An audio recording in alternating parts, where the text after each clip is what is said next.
옆에 분들 미소를 머금고 한번 인사해 주시기 바랍니다. 행복한 당신의 모습을 보니 사막에서 오아시스를 만난 것 같습니다. 오늘도 잘 오셨습니다. 은혜 많이 받으세요. 고맙습니다. 감사합니다. 오늘도 이렇게 2부 예배 나오신 모든 분들에게 하나님의 은혜와 복이, 하나님의 평강이 충만하게 임하길 주님의 이름으로 간절히 축원드립니다. 감사합니다. 지난 7월 8일입니다. 중앙재난안전대책본부에서 국무총리 이름으로 행정명령이 내렸습니다.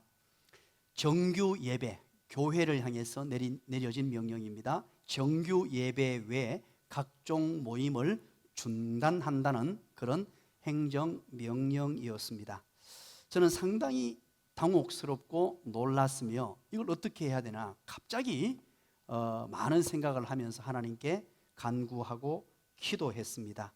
교회 내부의 환경을 전혀 모르고 결정한 중대본의 결정에 깊은 유감의 마음을 가지게 되었습니다. 그동안 교회는 중대본의 방역 지침을 철저하게 준수하면서 코로나19 확산 방지를 위해서 솔선수범하며 최선을 다했습니다. 여러분, 우리 교회도 한번 생각해 보시기 바랍니다. 이 중대본에서 발표하기 이전부터 우리 교회는 식사를 중단했으며 모임을 중단했고 모든 것을 인터넷으로 전환해서 몇 개월을 보내고 정부 지침보다 앞선 그런 전염병 예방에 우리가 힘써 왔습니다.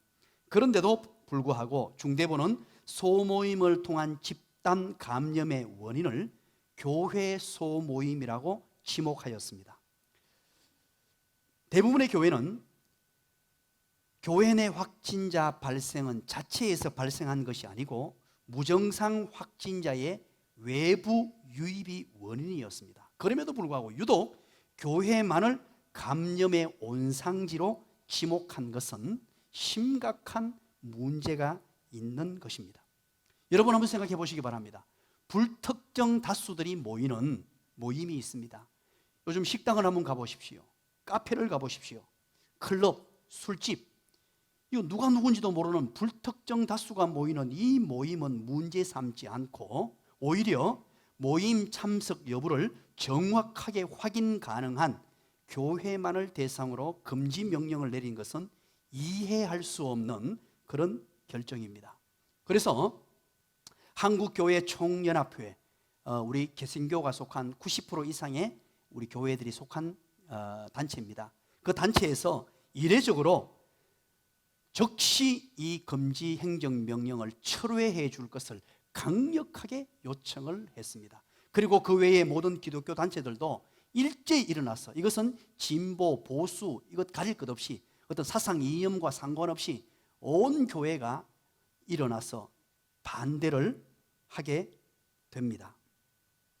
우리 교회도 한국교회 총연합회의 뜻과 같이 합니다. 이것은 잘못된 결정이고 문제가 있는 결정이기 때문에 그 뜻을 같이 합니다.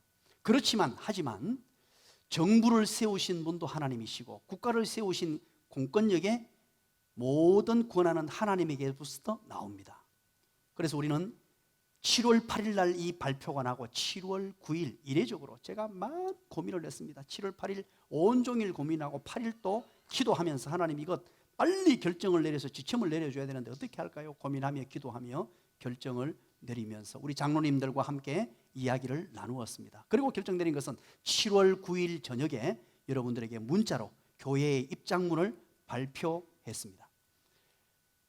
당연히 문제 있는 조치지만 그럼에도 불구하고 이것에 대한 순응을 하고 순종함으로 모든 교회 내 정규 모임 외에는 하지 않기로 그렇게 결정을 내렸습니다.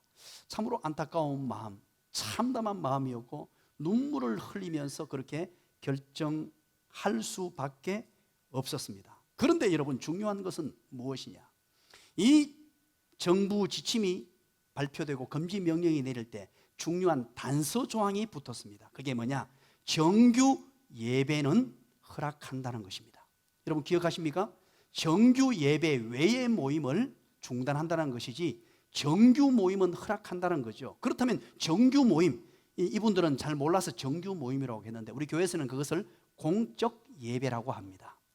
공적 예배 무엇입니까? 주일 오전 예배, 오후 예배, 수요 기도회, 새벽 기도회를 뜻합니다. 금요 기도회를 하는 교회는 금요 기도회도 거기에 속합니다. 바꾸고 말하면 무엇을 말합니까? 정부에서 이 상황 가운데 교회의 모임을 허용하고 허락한다는 뜻입니다. 여러분 이해가 되시죠? 그럼에도 불구하고 우리는 중대본의 발표에 의해서 정규 모임은 정상적으로 하고 소모임들은 다 폐했습니다.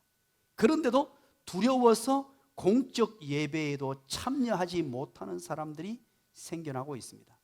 제가 지난주에 7월 8일 날 발표가 나고 7월 8일 목요일입니다. 9일 날 이례적으로 여러분들에게 문자를 보내고 난 뒤에 12일 주일입니다. 예배 인원이 줄어버렸습니다. 제가 심각성을 깊이 생각하고 하나님께 기도하면서 오늘 설교를 준비했습니다. 우리 교회는 철저하게 정부 당국을 존중하고 따릅니다. 저는 지금까지도 그렇게 해왔고 그것이 성경적입니다. 정부와 함께 합니다. 그러나 이번은 굉장히 문제가 있는 조치입니다. 그럼에도 불구하고 정부 당국의 모든 결정에 겸지 명령에 순종하고 따랐습니다. 그렇다면 공적 예배는요, 드리라 그러잖아요. 드리라고 하는데 왜 예배에조차 못 나오는 걸까요? 여기에 심각성이 있습니다. 여러분 두려워 떨지 마십시오. 교회가 가장 안전한 곳입니다. 누군지 확인 가능한 분들이 모여서 예배하고 우리 교회는 방역 수칙을 철저하게 지키고 있습니다. 지금도 발열 상태에서 고온이 나오면 집으로 정중하게 돌려보내고 있습니다. 자리 배정을 하고 제가 누누이 말씀드리잖아요. 마스크를 꼭 좀 껴달라고 부탁을 드리고 여러분이 불편하시더라도 그러면서 철저하게 우리는 지켜왔습니다. 두려워서 예배에 참여하지 못하고 신앙의 나태에 빠져버리며 신앙의 침체의 자리에 빠지면 안 됩니다. 나폴레온 힐이라는 심리학자가 있습니다. 이분은 이런 얘기를 했습니다. 두려움, 공포는 모든 논리를 무력하게 하고 모든 상상을 파괴하며 모든 자신감을 꺾어버리고 모든 열정을 지워버리며 모든 의욕을 없애버리는 힘을 가지고 있다. 그리고 사람들을 나태와 비참과 불행에 빠뜨리고 만다. 이 공포, 두려움이 이만큼 무섭습니다. 우리는 두려워 떨 필요가 없습니다. 지난주 수요일 날 우리 집에 큰아이가 우리 예준이가 휴가를 나왔습니다. 한 거의 9개월, 10개월간 휴가를 나오질 못했어요. 짝대기 2개 때 한 번 나오고는 지금까지 한 번도 못 나오다가 이제 짝대기 4개 달고 한 군대 생활 얼마 남지 않았는데 이제 겨우 나왔습니다. 나왔는데 휴가에 나오려고 하니까 간부가 예준이를 부르더랍니다. 불러가지고 그렇게 얘기하더래요. 예준아, 휴가 가면 교회에 가지 마라. 그러니까 여러분들이 우리 예준이를 잘 아시다시피 얼마나 순종적이에요. 단 한마디도 대꾸를 할 줄 모르는 아이예요. 그냥 네 그러고 말고 늘 엄마 아빠에게 순종하고 모든 사람에게 말 수도 없고 조용하면서 친구들끼리는 말 잘한대요. 그런데 교회에 가지 말라고 하니까 이게 청천벽력 같은 소리잖아요. 예준이에게는 교회가 전부 다 한데, 교회가 집이고 교회가 아빠 보는 것이고 엄마 보는 것이고 교회가 전부 다 한데 교회를 가지 말라 그러더래요.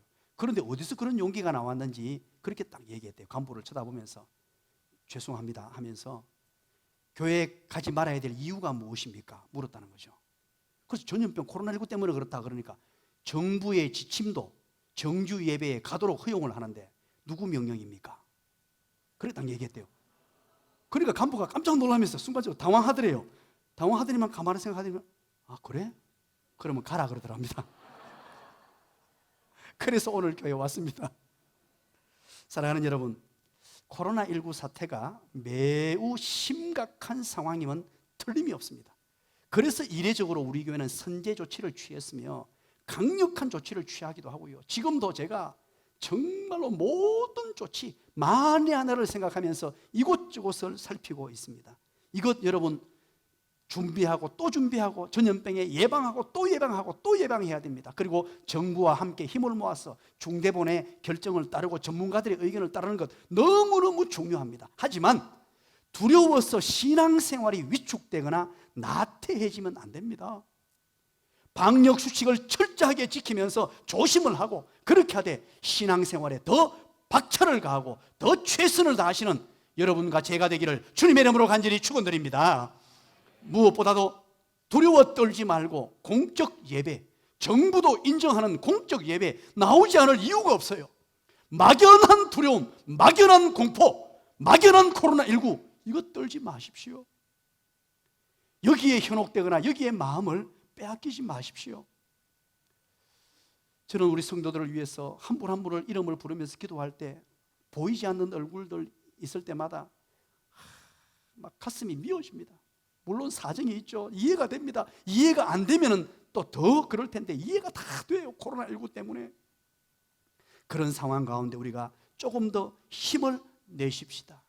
오늘 그래서 우리는 시편 3편을 함께 읽고 펼쳐 놓았습니다. 시편 3편의 표제를 여러분 한번 읽어보시기 바랍니다. 다 같이 한번 읽어볼까요? 표제가 어떻게 기록되어 있습니까? 시작. 다윗이 그의 아들 압살롬을 피할 때의 지은 시. 그렇습니다. 이 스토리는 압살롬이 반역을 해서 다윗이 아버지가 도망가는 스토리거든요. 어디에 나오느냐? 메모를 해두십시오. 사무엘하서 15장 16장을 여러분 한번 읽어보십시오. 오늘 설교를 듣고 예배를 마치고 가서 사무엘하서 15장 16장을 한번 읽어보시면 오늘 이 본문의 배경이 되는 스토리가, 이야기가 전개됩니다. 다윗의 아들 중에 압살롬이라는 아들이 있었습니다. 이 아들은요 인물이 출중했습니다. 많은 사람들이 봤을 때도 와, 저렇게 어떻게 얼굴이 잘생겼을까? 인물이 출중했습니다. 우리 앞자리에 앉아 계시는 변하영 집사님, 키도 크죠, 얼굴도 잘생겼죠, 머릿결도 좋죠. 그러니까 우리 송태근 성도님이 굉장히 기분이 좀 덜 좋아 보입니다. 송태근 성도님도 이번에 사업을 했는데 아주 신실합니다. 신앙생활을 얼마나 잘하는지요. 외모가 출중하고 키도 크고 그런데다가 학식도 대단히 뛰어났으며 정말로 많은 사람들이 우러러 볼 만한 완벽한 아들 중에 아들이었어요. 다윗의 아들이 많았습니다만 그 중에서도 정말로 출중한 아들이었습니다. 그런데 그 아들이 아버지를 배신하고 반역했으며 배반했습니다. 그리고 아버지 목에다가 칼을 들이대는 이런 일을 행하게 됩니다. 그래서 다윗은 도망을 갑니다. 예루살렘 성에서 도망을 가면서 눈물을 흘리면서 도망을 가면서 지은 시가 바로 오늘 본문의 시입니다. 그렇다면 여러분, 이 본문의 배경을 기억하면서 1절을 한번 읽어보시죠. 이런 상황 가운데 다윗은 어떤 고백을 했을까? 하나님의 성령의 감동으로 어떤 고백을 했을까? 1절 다 같이 읽어봅니다. 시작. 여호와여, 나의 대적이 어찌 그리 많은지요. 일어나 나를 치는 자가 많으니이다. 아멘. 여호와여, 나의 대적이 어찌 그리 많은지요. 나를 치는 자가 많다고 합니다. 다윗은 위대한 하나님의 사람이었습니다. 하나님의 큰 은혜를 경험한 사람이었습니다. 하나님으로부터 엄청난 사랑을 받았던 사람이에요. 그럼에도 불구하고 하나님 은혜를 누린 사람에게도 대적이 찾아왔고, 은혜를 누린 사람에게도 위기가 찾아왔고 큰 문제가 생겼습니다. 여기에서 나의 대적이라고 기록하고 있는 이 단어는 차라이라는 히브리어 단어입니다. 옴짝달싹 못하게 하다, 괴롭히다라는 의미를 가진 차라르라는 원형에서 나온 단어입니다. 이 단어는 차르의 복수형 1인칭 소유격 전미어인데요, 이 단어는 뭐냐? 나를 괴롭게 하는 자다라는 뜻이에요. 차르라는 말은 나를 괴롭게 하는 자. 쉽게 말하면 나를 괴롭히고 나를 힘들게 하고 나를 고통 속으로 몰아넣고 나를 죽이려고 하는 자들이 주변에 얼마나 많은지요 하고 하나님께 지금 다 일러 바치고 있습니다. 하나님이여, 하나님이여, 나의 대적이 너무 많습니다 하면서 첫 번째 그 대적은 1차적으로는 바로 아들이었어요. 여러분 한번 생각해 보시기 바랍니다. 아들이 나의 대적이 될 수 있어요? 이 상상이 갑니까? 이 아픔은 얼마나 컸겠어요. 그렇게 귀중한 아들, 그렇게 멋지게 키운 아들, 나의 사랑의 대상, 내가 모든 것 줘도 아깝지 않을 그 아들이 나의 대적이 되어서 나를 괴롭히는 자가 되었단 말이에요. 야, 이거 기막힌 상황입니다. 그것뿐 아니라 다윗의 신하들, 그동안 다윗에게 충성을 맹세하고 충성을 다했으며 다윗의 오른팔 왼팔을 붙들고 다윗과 동역했던 그들이 일순간에 다윗에게 등을 돌리고 배신을 땡긴 상황입니다. 얼마나 이 가슴 속에 응어리가 졌겠어요. 얼마나 슬펐겠습니까? 그러면서 보십시오. 2절입니다. 이런 상황인데 2절 한번 읽어볼까요? 시작. 많은 사람이 나를 대적하여 말하기를 그는 하나님께 구원을 받지 못한다 하나이다. 아멘. 자, 이렇게 번역해 놓았는데 이 번역을요, 요즘 현대어 번역인 공동 번역에서는 이렇게 번역을 해놨어요. 아주 재밌게 번역을 해놨습니다. 제가 한번 읽어드립니다. 너 따위는 하늘마저 버렸다고 빈정대는 자 또한 왜 이리도 많사옵니까? 너 따위는 하늘마저도 버렸다고 빈정대는 사람이 왜 이리 많습니까? 야, 번역을 아주 쉽게 멋지게 한 것 같아요. 아주 원문에 들어가깝게 한 것 같아요. 주변 사람들이요 다윗에게 빈정대면서 욕을 했다는 뜻입니다. 너 따위는 이제 하나님도 버렸어.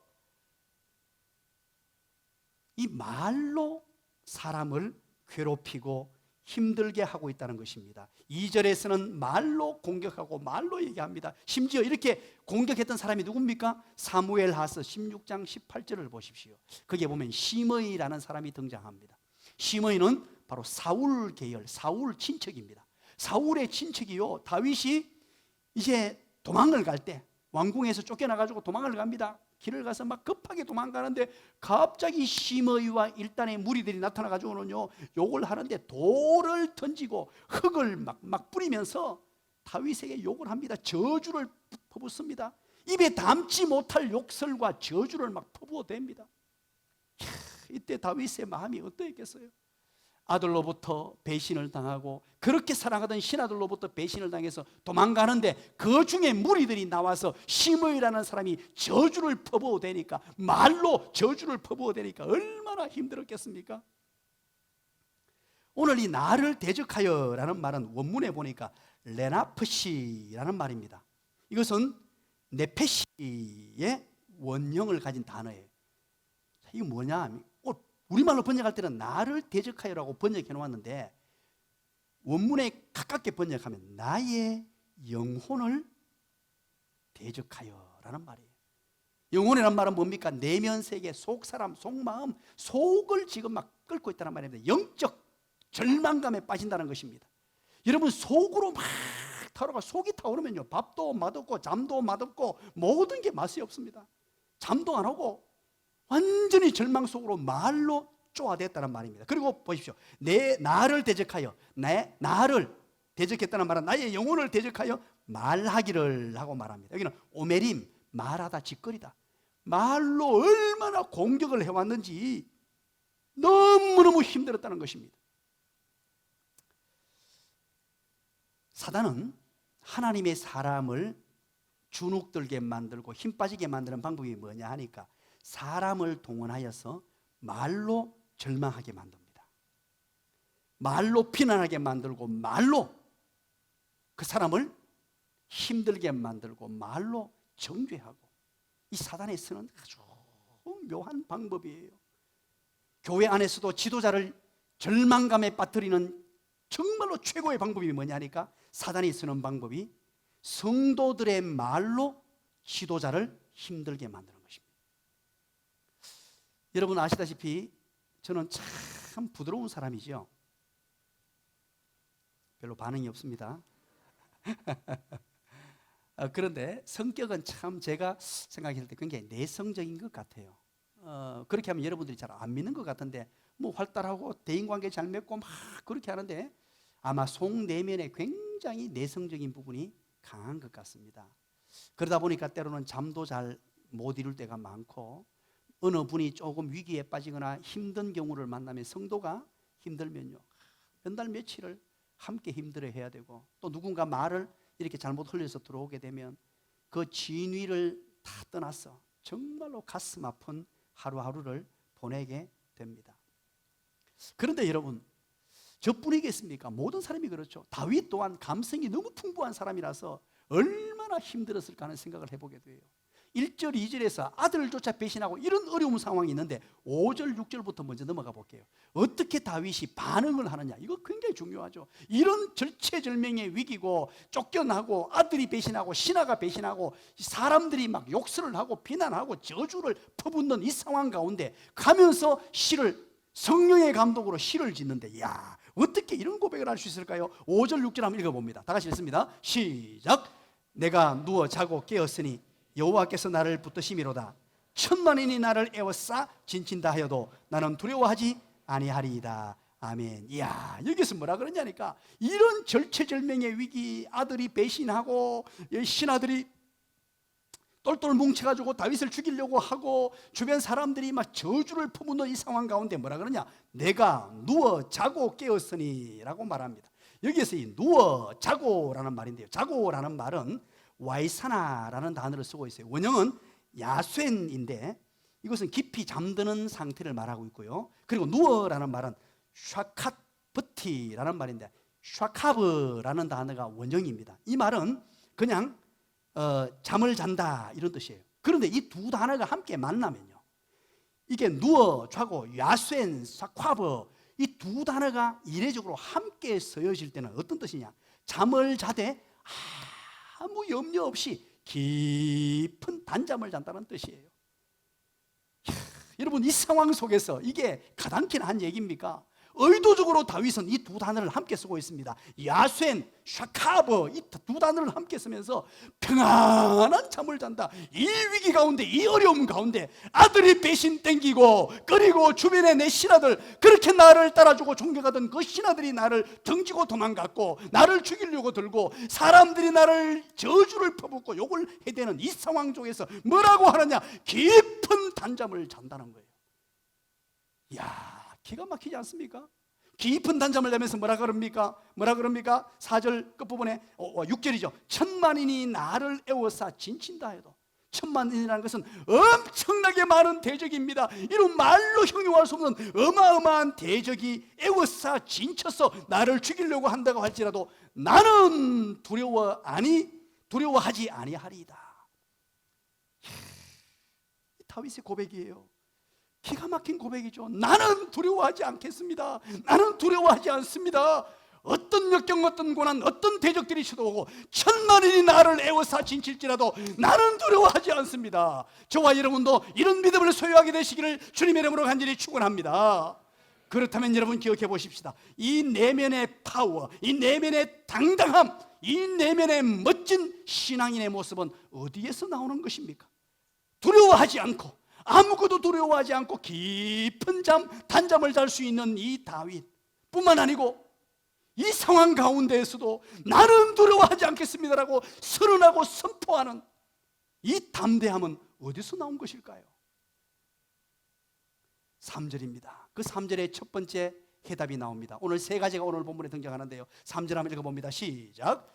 여호와여, 주는 나의 방패시요 나의 영광이시요 나의 머리를 드시는 자이시니이다. 아멘. 따라서 합니다. 첫 번째 따라서 합니다. 시선을 하나님께로 향해야 합니다.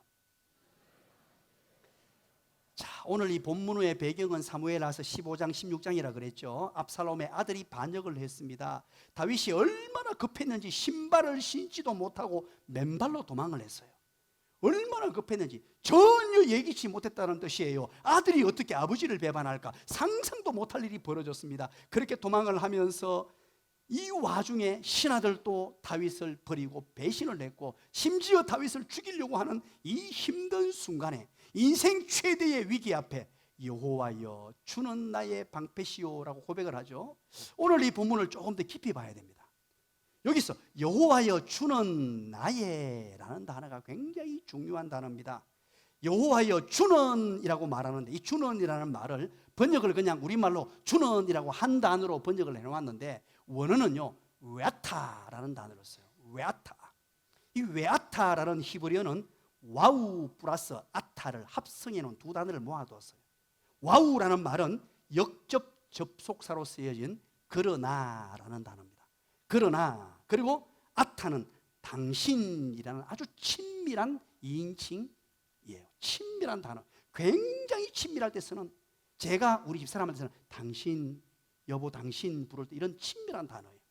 그 단어를 와우 아타, 이 단어 합치면 웨아타가 되는데, 이걸 번역할 때 그냥 주는 이라고 번역을 해놓았어요, 우리가 이해하기 쉽게. 그러나 원어적으로 봤을 때 이게 무슨 말입니까? 1절 2절에서 심각한 위기 상황입니다. 아들이 배신을 땡겼습니다. 신하들이 죽이려고 합니다. 사람들은 저주를 퍼붓고 있습니다. 그런 상황 가운데 1절 2절이었단 말이에요. 그러나 라고 시작한단 말이에요. 와우. 그렇게 환경은 어렵고, 아들은 배신했고, 신하들도 배신했고, 절체절명의 위기지만, 그러나 당신은 나의 하면서 나오는 거예요. 여호와 하나님은 나의 방패시요. 바로 이것은 그 환경을 보지 않고 그의 시선을 하나님께로 향했다는 뜻입니다. 나를 너무너무 사랑하시는 하나님, 나를 지금까지 지켜주셨던 하나님, 비록 환경은 너무너무 어렵고 힘이 듭니다. 아들이 배신한 상황입니다. 신하들도 배신했습니다. 주변 사람들은 나를 저주를 퍼붓고 나에 대해서 말로 정말로 기분 나쁘게 하는 이런 위기 상황인데, 그런 환경을 보지 않고, 환경을 바라보지 않고 하나님을 바라보는, 이게 바로 다윗의 모습이었어요.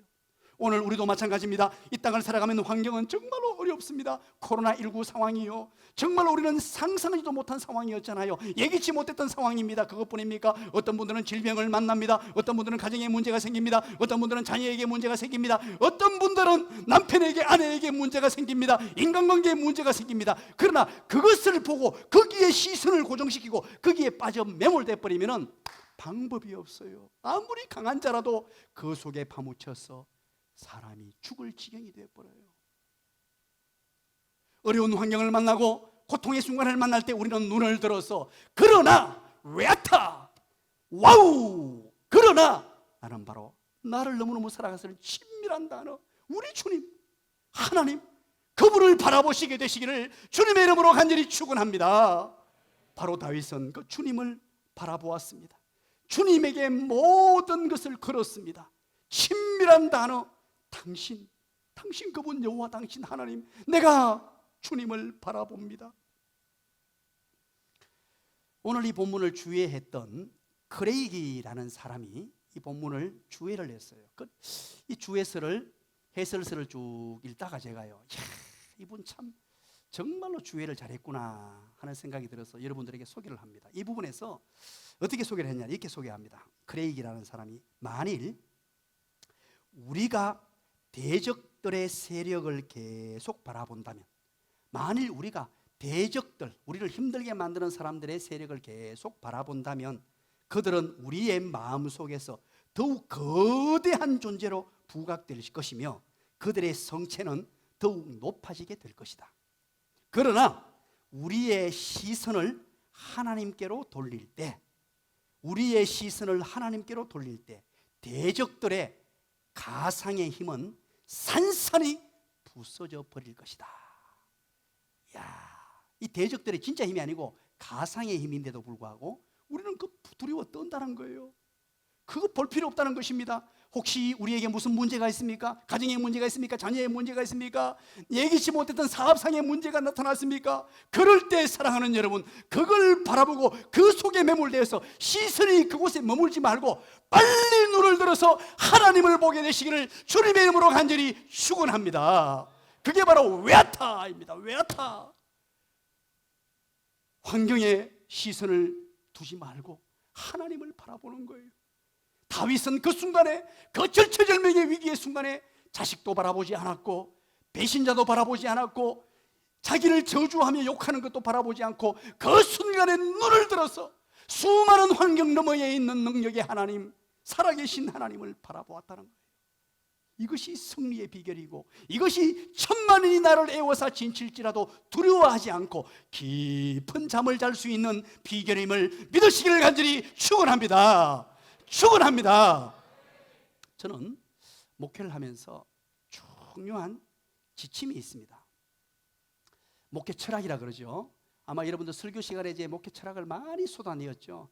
거울의 법칙, 황소의 법칙, 삼자 법칙, 내가 VPS 뭐 하면서 수많은 목회 철학들이 말씀과 더불어서 그렇게 여러분들에게 전달되었습니다. 그 중에 한 가지가 뭐냐니까, 잘하는 사람을 바라보라, 좋은 것을 바라보라. 목회 철학이 있습니다. 이게 무슨 말이냐니까, 목회를 하다 보면 어떤 때는요 참 힘든 여정이 있습니다. 힘든 여정. 어떤 분들은 불평불만을 쏟아내고 안 된다 그러고, 심지어 설교할 때도요 어떤 분들은 앉자마자 눈을 감고 주무시는 분이 우리 교회는 없는데 부산에는 있었어요. 그러면 이게 목사 힘을 얼마나 빼는 줄 압니까? 그러고는 자꾸 부정적인 얘기, 안 되는 얘기, 어떻게 그분은 부정적인 걸 그토록 잘하는지 모르겠어요. 정말로 쪽집게입니다. 그런데 그분에게 매몰돼 버리면은, 그분을 바라보게 되면 제 전체가 그 속으로 그게 블랙홀이 되었어요. 빠져버립니다. 99.9%가 다 잘하고 있는데 그 한 사람에게 매몰돼 버리면 내가 절망에 빠져서 죽게 돼요. 그래서 저는 목회 철학으로 이걸 만들어 놓았습니다. 절대 부정적이고 안 된다는 사람을 바라보지 않습니다. 설교 시간에 눈 감고 있는 사람은 요래 가다가 눈 감고 있는 사람은 요래 뛰어가 요래 봅니다. 고개를 이렇게 할 수 없지만 여러분들 늘 이렇게 사고다가 탁, 그리고 군데군데요 설교를 잘 듣는 분들이 앉아 있어요. 그분들하고 늘 제가 눈을 마주쳐요. 그러면 힘이 나고 할렐루야 할렐루야 하다가 놀렐루야가 터져 나오고, 그런데 막 이래가지고 우리 교회는 없습니다만 부산에 가면 있습니다.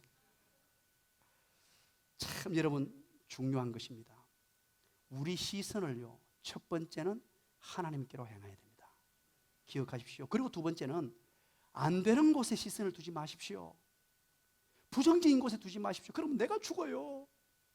이 세상에는요 불평불만하고 안 된다 그러고 사람을 힘있게 만드는 사람도 많습니다. 그러나 그것보다 더 많은 사람이 어떤 사람이냐?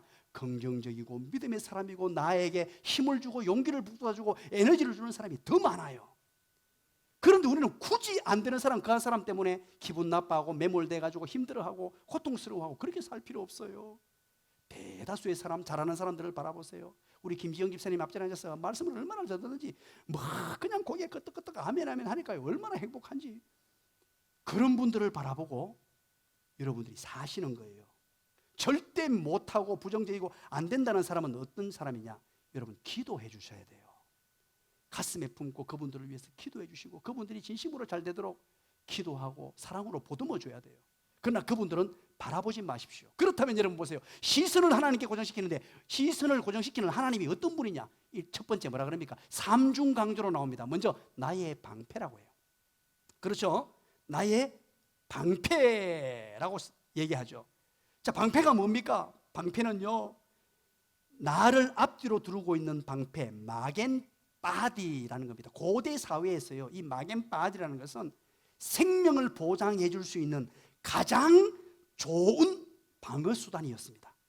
다윗은 전장터에서요 그렇게 젊은 시절부터 뛰어다니면서 수십 년 전장터에 다녔기 때문에 이 방패가 얼마나 유용하고 소중한 줄 알았습니다. 그래서 하나님은 나의 방패가 되신다고 고백해요. 내가 시선을 고정시킬 분, 나의 방패가 되시는 분이다. 여기서 여러분 보세요. 인간이 만든 방패는 때로는 뚫히기도 합니다. 인간이 만든 방패는 때로는 부서지기도 합니다. 그러나 하나님이 방패 되어주시면 완벽하게 나를 보호해 주시는 줄 믿으시기를 간절히 축원합니다. 완벽한 보호를 얘기하는 거예요. 완벽하게 나를 보호해 주시고 이 어려움 가운데, 이 위기 가운데 압살롬의 그 반란의 칼이, 신하들의 반란의 칼이, 주변의 저주의 말들, 이 모든 것들이 다 사라져버리고 완벽하게 나를 보호해 주시는 나의 방패 되시는 하나님을 내가 바라봅니다. 외아타라고 얘기하는 거예요. 다윗이 대단하죠. 얼마나 멋진 삶입니까? 주변의 환경은 죽을 지경입니다. 주변의 환경은 지금 고통 중입니다. 그럼에도 불구하고 그러나 외아타라고 하면서 왜? 주님은 나의 방패 되시기 때문에, 나를 완벽하게 보호해 주실 분이기 때문에. 그러면서 두 번째 뭐라 그럽니까? 나의 영광이라 그러죠. 나의 영광이시오라고 해당되는 케보디라는 단어는 여호와야말로 자신을 영화롭게 하시는 분이라는 뜻이에요. 그래서 영어 성경 NIV에서는 뭐라고 번역했냐니까 당신은 나에게 영광을 주십니다 라고 번역해 나왔어요. 당신은 나에게 영광을 주십니다. 정말로 멋진 번역입니다. 한글 번역으로 봤을 때는 그냥 나의 영광 그러니까 정확하게 안 와닿는데 영어 버전으로 보니까 원어를 그대로 살려서 번역을 해놨어요. 그럼 무엇입니까? 이 상황 가운데 지금은 너무너무 힘들지만 하나님께서 나에게 영광을 회복시켜 주실 것이다. 나를 영광스럽게 만들어 주실 것이다. 그렇게 하실 수 있는 분이 우리 하나님이시요 우리 주님이시다. 나를 영광스럽게 하실 분 주님. 그리고 세 번째가 뭡니까? 나의 머리를 들어주시는 분이라고 말하죠. 나의 머리를 들어주시는 분. 여기서 드시는 자니이다 라는 말은 우메림입니다. 높이 들어 올리시는 분. 자, 머리를 들어 올린다는 말은 고대 사회에서 머리를 높이 들어 올리는 행위를 치욕을 당하고 있는 자의 신분 혹은 명예를 다시 완벽하게 회복시켜주는 것을 말합니다. 지금 다윗은 왕으로서 모든 명예가 무너졌습니다. 자존심이 구겨지고 무너졌습니다. 아들에게 쫓김을 당했으니까 이게 보통 일입니까? 그런데 이 다윗은 알았습니다. 확신했습니다. 뭐라고요? 나의 머리를 들어주시는 분, 나의 이 치욕, 나의 이 자존심 무너짐, 이 모든 것들을 회복시켜 주시고 이것보다 이전보다 더 높이 높이 올려주실 분이다. 내 머리를 완벽하게 들어주실 나의 하나님, 그분을 믿으시기를 간절히 축원합니다. 저와 여러분에게도 바로 그런 하나님이십니다. 그래서 삼중 비유를 통해서 오늘 우리에게 강조하고 있습니다. 사랑하는 여러분, 다윗은 현실을 바라보지 않았습니다. 1절 2절의 그 암담한 현실, 위험한 현실, 아들이 배반하는 현실, 대적자들이 배신하는 현실, 수많은 사람들이 저주하고 욕하는 현실을 바라보지 않고 모든 시선을 하나님께 고정시켰어요. 시선을 주님께 고정시켰습니다. 하나님은 나의 방패, 하나님은 나를 영화롭게 하실 분, 하나님은 나의 영광이 되시며 나를 변화시켜서 나를 강하게 하시는 분, 모든 시선을 하나님께 올려드렸다는 말입니다. 모든 시선을 주님께 드리고 살아계신 하나님을 느낄 때 내 삶은 주의 역사가 되고 하나님이 일하기 시작하네. 여러분, 시선을 주님께 올려드릴 때 하나님이 드디어 역사하시는 줄 믿으시길 간절히 축원합니다. 하나님이 일하십니다. 그 순간 환경 바라보지 않고 나의 능력이 되시는 하나님을 바라보는 자에게 하나님은 때로는 기적으로, 이적으로, 하나님의 능력으로, 하나님의 큰 권능으로 베풀어 주시는 줄 믿으시기를 간절히 축원합니다. 그래서 다윗은 당당히 고백합니다. 뭐라고요? 나는 5절에서 자고 누울 수 있으며 편안한 잠을 잘 수 있고 6절에는 천만인이 나를 애워싸 진친다 할지라도 나는 두려워하지 않는다. 왜? 나는 나의 시선을 하나님께 고정하고 있기 때문에 그분은 나의 방패가 되시고 그분은 나를 영화롭게 하실 것이며 그분은 나를 완벽하게 머리를 들게 하셔서 회복시켜 주실 분이기 때문에 그것을 믿기 때문에 두려워하지 않겠다는 것입니다. 저와 여러분의 삶이 이런 삶이 되시기를 주님의 이름으로 간절히 축원합니다. 두 번째 5절입니다. 4절입니다. 읽어봅니다. 4절 시작. 내가 나의 목소리로 여호와께 부르짖으니 그의 성산에서 응답하시는도다. 아멘. 그렇습니다. 여러분, 나의 우리 3절에서 말했죠. 그러고 나서 아주 삼중으로 얘기했는데 시선을 하나님께, 나의 하나님께 고정시키고 난 사람은 이제 환경을 보지 않고 내 시선을 하나님께 바라보면서 하나님은 나의 방패시요 나를 영화롭게 하시며 나의 머리를 드시게 하시는 분이라는 것을 아는 사람은, 하나님을 바라보는 자는 어디로 연결되느냐? 기도로 연결된다는 것이에요. 오늘 본문에 보니까 4절에 내가 나의 목소리로 여호와께 부르짖으니 라고 말합니다. 두 번째, 부르짖음에 응답하시는 하나님을 신뢰해야 합니다. 부르짖음에 응답하시는 하나님, 그분을 신뢰해야 됩니다. 하나님께 시선을 고정시킨 자는 반드시 터져나오는 게 있습니다. 절망의 상황을 아니까, 환경은 없어진 것이 아니니까, 절망의 상황을 아니까 드디어 하나님께 살려달라고 부르짖게 됩니다. 살아계신 하나님, 능력의 하나님, 권능의 하나님, 하나님을 찾게 됩니다. 오늘 여기서 4절에 부르짖는다, 응답하시다 라는 단어가요, 두 단어가 다 미완료형으로 되어 있습니다. 두 단어가 다 미완료형으로, 히브리어에서 미완료형으로 되어 있고, 이것을 히브리어 성경을 헬라어로 그대로 번역한 성경을 뭐라 그러죠? 우리는 70인역이라 그래요. 그 70인역은 매우 중요한 성경입니다. 70인역에는 이걸 헬라어로, 히브리어를 헬라어로 어떻게 번역해 놓았는지 제가 확인을 해보니까 이 두 동사를 전부 다 뭐라고 번역을 해놨냐니까 부정과거 시제로 번역을 해놓았더라고요. 이 말은 무슨 말이냐면 과거에 역사하셨던 하나님을 다윗은 지금 이 순간에 기억했다는 뜻입니다. 수많은 난관과 역경과 고난 가운데서도 나를 지켜주시고 보호해주시고 인도하시며 때로는 나의 산성이 되시고 때로는 나의 방패가 되시고 때로는 나의 요새가 되셔서 지켜주셨던 그 하나님을 기억하고 지금 오늘 이것을 기록하고 있다는 거예요. 그래서 이 부르짖음, 그래서 응답하시는 주님 반드시 기억하고 있다는 거예요. 그러면서 히브리어 원어에서는 미완료형으로 되어 있는데 이 미완료형의 해석 방법은 이렇습니다. 과거에 이렇게 해서 현재도 이렇게 될 것이며 앞으로도 계속해서 될 것이라는 뜻입니다. 그렇다면 무엇을 말합니까? 지금도 앞으로도 계속 부르짖을 수 있고, 또 지금도 앞으로도 계속 하나님이 응답해 주신다는 뜻이에요. 하나님의 백성이 구하기만 구하면 과거에 역사하셨던 그 하나님, 과거에 수많은 은혜를 베푸셨던 그 하나님께서 지금 이 순간도 구하면, 부르짖으면 응답해 주시는 줄 믿으시기를 간절히 축원합니다. 그런가 하면 미완료 영은 미래에도 앞으로도 하나님의 백성이 하나님을 찾으면, 다윗처럼 하나님께 간구하기만 간구하면 응답하시겠다는 것입니다. 그래서 영어 성경의 NIV, NJB, NRSV 등등에서도 동일하게 바로 현재와 미래의 사건이기도 함을 인정하는 번역을 해놓고 있습니다. 그러면서 보세요. 이제 이렇게 응답하는데 어디에서 응답한다고요? 어디에서? 4절 보십시오. 그의 어디에서? 성산에서 응답한답니다. 성산이 뭡니까? 거룩한 산이죠. 거룩한 산은 뭡니까? 하나님의 언약의 상징인 언약궤가 보관된 곳. 그게 어디입니까? 시온산이죠. 시온산, 시온성. 거기가 바로 예루살렘 성전이 나중에 지어지는 장소입니다. 그러면 보세요. 바로 이 언약궤가 있는 곳, 거룩한 성산에서 내가 응답하시겠다. 이 말은 기도할 때 성산은 하나님의 임재의 상징입니다. 하나님이 임재하셔서, 하나님이 다윗에게 나타나셔서 부르짖을 때 하나님이 임재하고 하나님이 그곳에 오셔서 응답해 주시겠다는 뜻이에요. 야, 기가 막히죠. 그럼 뭡니까? 우리가 기도할 때 유일하게 하나님은 우리를 찾아오십니다. 아무도 아멘 안 하시는데요. 기도할 때 하나님이 찾아오십니다. 믿으시기 바랍니다. 기도할 때 찾아오시고 기도할 때 우리를 주목하신다는 뜻입니다. 그러면서 또 한 가지는요, 그 성산에서 응답하셨다는 말은 바로 이 성산이 있는 곳은 예루살렘이죠. 시온산 예루살렘. 바로 지금 시온성에서 쫓겨나고 있습니다. 예루살렘 성에서 쫓겨나고 있어요. 쫓겨나고 있는데 여기에서 응답해 주시겠다는 말은 완벽하게 회복해 주셔서 다윗이 다시금 이 성산에 돌아와서 예배하고 통치하고 하나님을 만나도록 해주겠다. 바로 이것은 완벽한 회복을 얘기합니다. 하나님이 응답이 완벽하게 응답해 주시겠다 하는 것이죠. 그래서 우리 기도할 때 이런 놀라운 역사가 나타납니다. 우리가 하나님께 시선을 고정시킨 사람들은 곧바로 기도하는 사람이 되어야 된다는 거죠. 마지막 세 번째입니다. 우리 5절 읽습니다. 시작.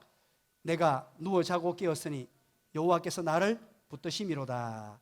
아멘. 이 본문은 아침 찬송시라고도 불립니다. 그렇게 불리는 이유가 바로 이 5절 때문입니다. 내가 누워 자고 깨었으니. 여러분 보세요. 내가 누워 자고는 조금 전에 말씀드렸죠. 이 두 단어가 합해지면, 야웬, 샤가브가 합해지면 깊은 잠을 든다는 거죠. 깊은 잠을 들 수 있는 이유가 5절 하반절에 뭐라고 되어 있죠? 직접적으로 시작. 여호와께서 나를 붙드심이로다. 그렇습니다. 세 번째는 주께서 나를 붙들어 주신다는 확신을 가져야 됩니다. 이 확신이 생길 때 두려워하지 않을 수 있습니다. 겁에 질려 떨지 않을 수 있습니다. 공포에 휩싸이지 않을 수 있습니다. 하나님께서 절대적으로 보호해 주십니다. 그러면 우리는 깊은 단잠에 빠질 수 있습니다. 깊은 잠, 평안의 잠, 누가 깨워도 일어날 수 없는 깊은 잠을 잘 수 있다는 것입니다. 여러분 기억하시기 바랍니다. 우리는 하나님이 어떤 분이신가 확신해야 됩니다. 하나님은 나의 방패가 되시고 나를 영광스럽게 만들어 주시며 나를 붙들어 주신다는 사실, 이 사실을 믿으셔야 돼요. 이것을 믿고 주님이 나를 붙들어 주신다는 사실, 이것을 확신하셔야 됩니다. 이런 확신을 가질 때 천만인이, 6절에 천만인이 나를 애워싸 진친다 하여도 두려워하지 않을 수 있습니다. 코로나19가 아니라 코로나19 할아버지가 와도 두려워 떨지 않을 수 있습니다. 앞으로 코로나보다 더 어려운 환경이 우리에게 주어질 겁니다. 예기치 못했던 정말로 숨이 턱턱 막히는 상황이 우리 앞에 찾아올 수도 있습니다. 그럴 때도 공포에 떨거나 두려워하지 않을 수 있는 것은 천만인이 나를 애워서 진친다 할지라도 내가 두려워하지 않는 것은 내가 하나님께 시선을 고정시키고 외았다. 하나님을 바라보고 환경을 바라보지 않고 그리고 부르짖어 기도하며 나를 붙들어 주신다는 확신, 나를 능력의 오른팔로 붙들어 준다는 확신. 그분이 누구시냐? 주님은 나의 방패시요 나의 보호자시요, 주님은 나를 영화롭게 하시는 분이요, 주님은 나의 머리를 들어주시는 분이요, 주님은 나의 명예를 회복시켜 주시는 분이요, 주님은 나의 방패시요, 주님은 나의 구원이시요, 주님은 나의 반석이시며, 주님은 나의 산석이시요 요새시요, 주님은 나의 소망임을 믿습니다. 주님은 나의 산소, 주님은 나의 요새, 주님은 나의 소망, 나의 힘이 되신 여호와. 주님은 나의 산소, 주님은 나의 요새, 주님은 나의 소망,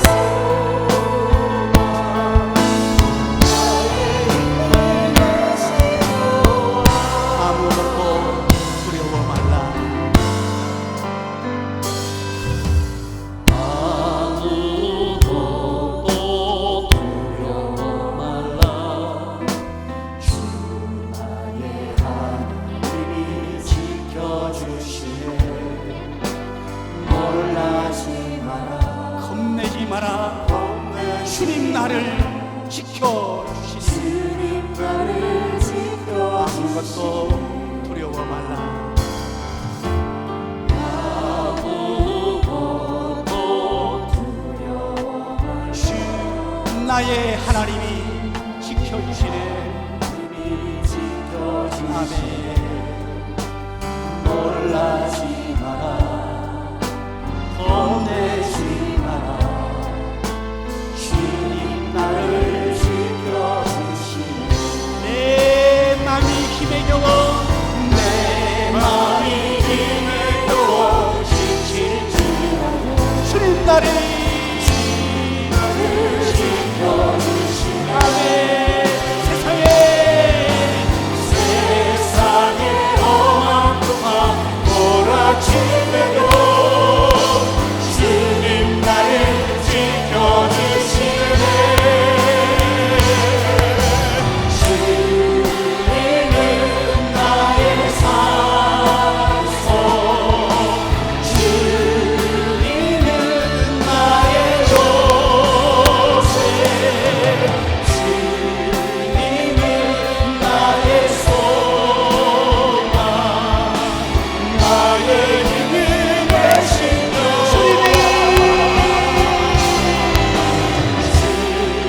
주님은 나의 사랑, 주님은 나의 요새, 주님은 나의 소망, 나의 힘이 되신 여호와.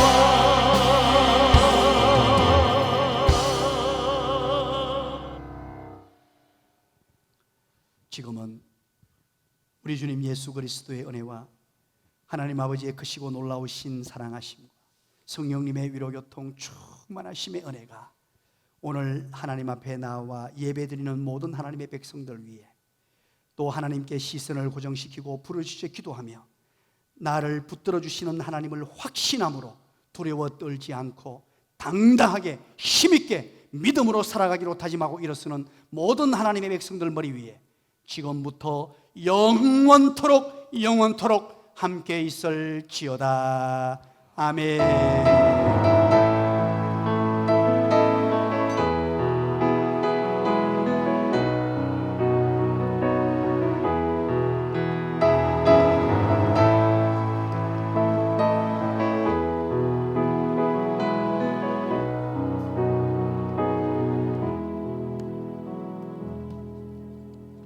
감사합니다. 다 같이 자리에 일어나셔서 우리에게 주신 표어를 구호로 한번 제창하겠습니다.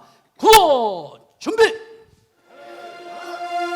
우리의 비전을 위하여, 사명을 위하여 달려가는 인생.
잃어버린 영혼에게 주의 복음 사랑하고 죄자 삼고 땅 끝까지 이르러 십자가 종아리